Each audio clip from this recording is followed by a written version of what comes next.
Assalamualaikum warahmatullahi wabarakatuh. Selamat siang kepada para mahasiswa.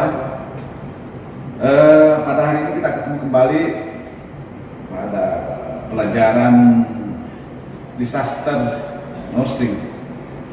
Nah, tentu pada pertemuan yang lalu kita sudah membahas apa itu bencana dan bagaimana penanganan korban bencana, terutama korban yang hidup. Nah, pada pertemuan kali ini kita akan membahas bagaimana menangani korban yang meninggal. Oleh karena itu, untuk korban yang meninggal, maka kita harus mengikuti prosedur DVI yang telah ditetapkan oleh Polri. Kenapa? Karena rata-rata korban yang sudah meninggal itu banyak yang sulit diidentifikasi, terutama korban-korban yang ada yang terjadi pembusukan, ada yang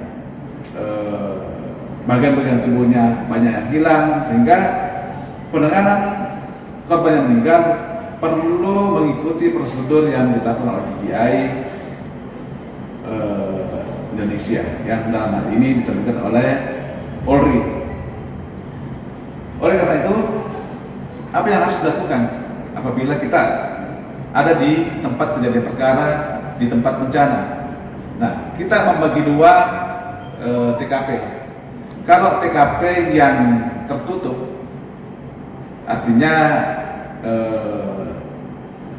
contoh dalam satu gedung sudah ketahuan penghuninya siapa-siapa saja di situ, maka itu namanya TKP yang tertutup.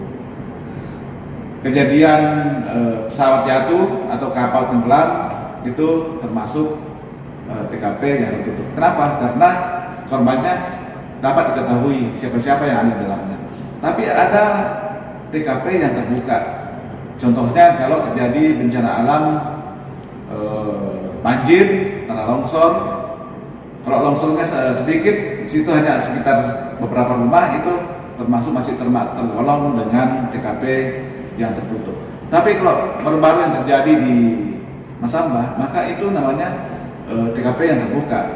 Susah ditentukan jumlah korban secara pasti, dan yang paling susah ditentukan siapa-siapa korban yang ada di dalam itu, sehingga itu ada faktor penentunya. Oleh karena itu, yang memasuki TKP tersebut mestinya orang-orang yang terlatih. Contoh, kita ini dari tenaga medis dan paramedis tentu harus kita harus mempunyai pengetahuan yang cukup untuk melakukan evakuasi korban atau olah tempat kejadian perkara sesuai dengan prosedur yang ditetapkan oleh Polri.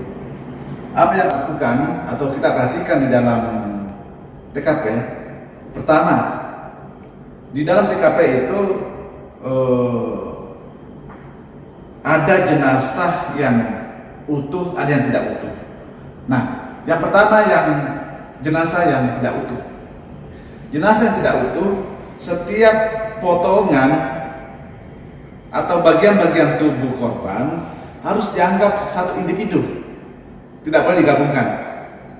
Kemudian properti yang melekat di bagian tubuh tersebut boleh dilepas dengan catatan harus dimasukkan dalam satu kantong dan disatukan, kemudian disatukan dengan properti yang lain, tetapi tidak boleh digabungkan, harus dipisah-pisah. Jadi satu properti atau satu potongan itu satu nomor body atau nomor potongan body. Kemudian propertinya, apabila dua propertinya itu bisa digabungkan. Jadi maksudnya satu atau beberapa properti yang melekat dalam satu potongan tubuh itu dianggap satu, itu nomornya satu, maksudnya demikian. Kemudian Apabila dipisahkan, maka nomor body ini harus juga diberikan label. Bodinya harus diberikan label, kemudian propertinya harus dilabel dengan nomor tertentu. Boleh sama nomornya, boleh berbeda. Kalaupun beda, maka harus dicatat bahwa nomor properti tersebut berasal dari nomor body sekian. Itu kalau untuk potongan tubuh. Nah, bagaimana dengan korban yang masih utuh? Korban yang masih utuh harus juga demikian seperti halnya dengan yang tadi. Hanya bedanya satu individu ini utuh itu dihitung satu nomor body, dan demikian pula bahwa nomornya itu harus bersambung walaupun potongan tubuh umpamanya B01, potongan tubuh kedua B02 dan ketemu lagi body yang utuh, maka itu dilanjut dengan B03. Kemudian propertinya juga demikian. Kalau mau dipisahkan sampai sebelum dievakuasi ke kamar jenazah, maka juga demikian, propertinya harus di label dan digabungkan dalam satu kantong dan nomor yang sama. Demikian.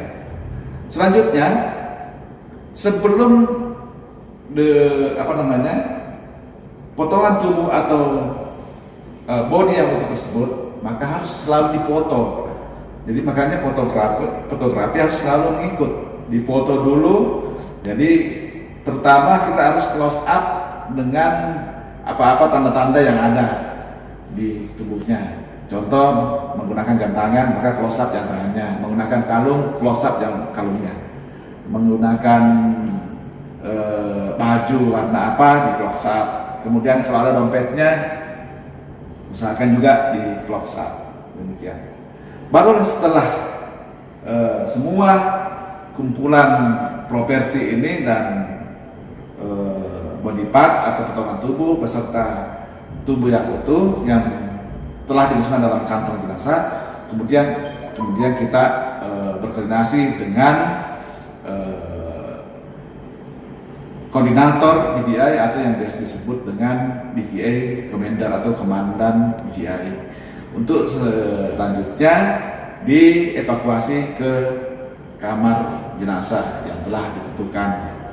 Itu yang perlu kita perhatikan. Jadi kita sebagai perawat itu bukan hanya menangani korban yang meninggal, yang hidup, tetapi juga korban yang meninggal.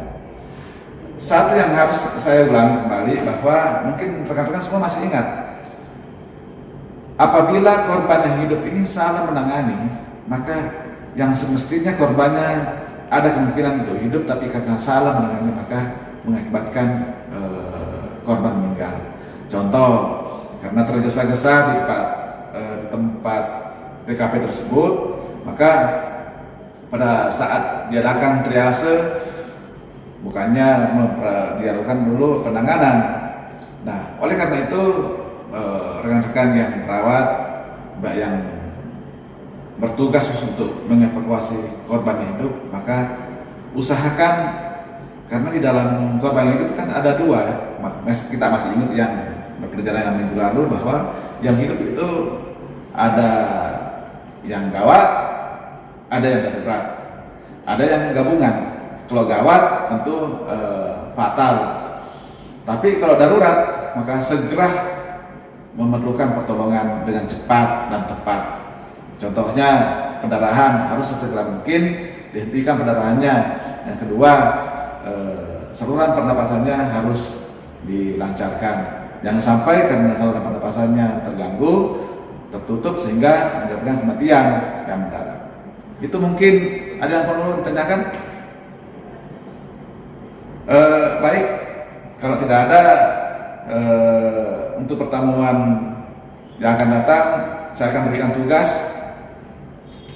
Nanti bisa dilihat nanti saya akan kirim melalui WA ke WA masing-masing, atau bisa juga melalui email. Tentu rekan-rekan sudah memberikan emailnya kepada saya sebagai pengajar, dan di masa pandemi ini kan kita tidak bisa melakukan pertemuan, maka nantinya tugas-tugas juga dikirim melalui email atau WA. Dan rekan-rekan juga demikian, kalau tugasnya sudah selesai bisa dikirimkan ke WA saya atau email saya. Itu mungkin pertemuan kali ini. Ada pertanyaan? Kalau tidak ada, saya tutup dengan ucapan terima kasih atas perhatian mahasiswa semua dan anakku semua. Dan saya akhiri dengan ucapan wabillahi taufiq wal hidayah. Wassalamualaikum warahmatullahi wabarakatuh.